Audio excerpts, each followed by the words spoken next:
Our planet is at stake. Our prosperity is at stake. The lives of our children are at stake. The way we treat each other is at stake. That is what is at stake. I'm a Torontonian. I wasn't raised here, but my heart has been in Toronto for most of my adult life. I grew up in a small city, Sault Ste. Marie, an industrial city. I love delivering papers, yes. The Sault Star was my paper growing up. And the best part about being a paper boy was visiting. When I did collection every Thursday afternoon, when I collected the weekly amount of money from different people, I'd have a visit. I would find out who had sickness in their house, what they were eating, what smells were coming out of the house. I can still walk up to some of those houses in that neighborhood and remember the smells that would come from the different foods, from the different cultures and the different people that lived on that street. I've been saying to people that I'm not a politician, that I'm a community leader, and that's true.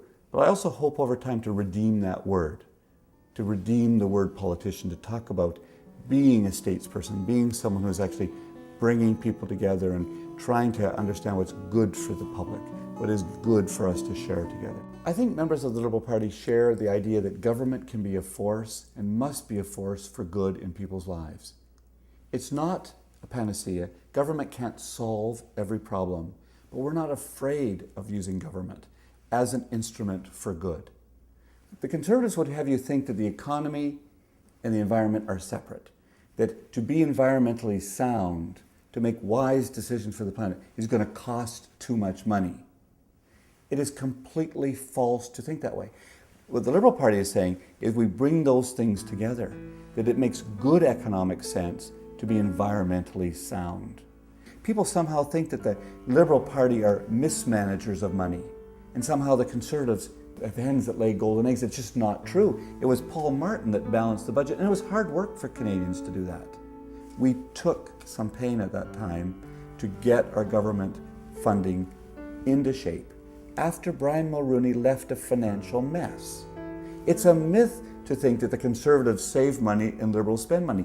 You simply have to look at the history of Canada to recognize that the good financial managers have been Liberals.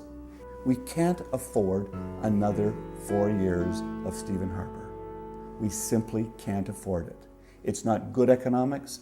It's not good for the planet. It's not good for children. It's not good for the elderly. It's not good for anybody except a very small number of people.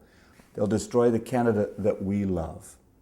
The kind of Canada that keeps people together, that unites French and English, brings new Canadians into the economic realm, that fights for the rights of those who've been on the outside, that honors the full participation of women, that engages youth in meaningful way, that honors arts and humor and life and light and all that is good.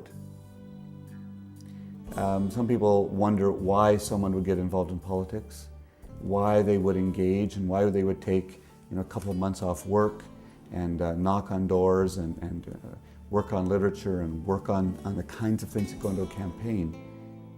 The reason I do it is because I actually think that one person can make a difference.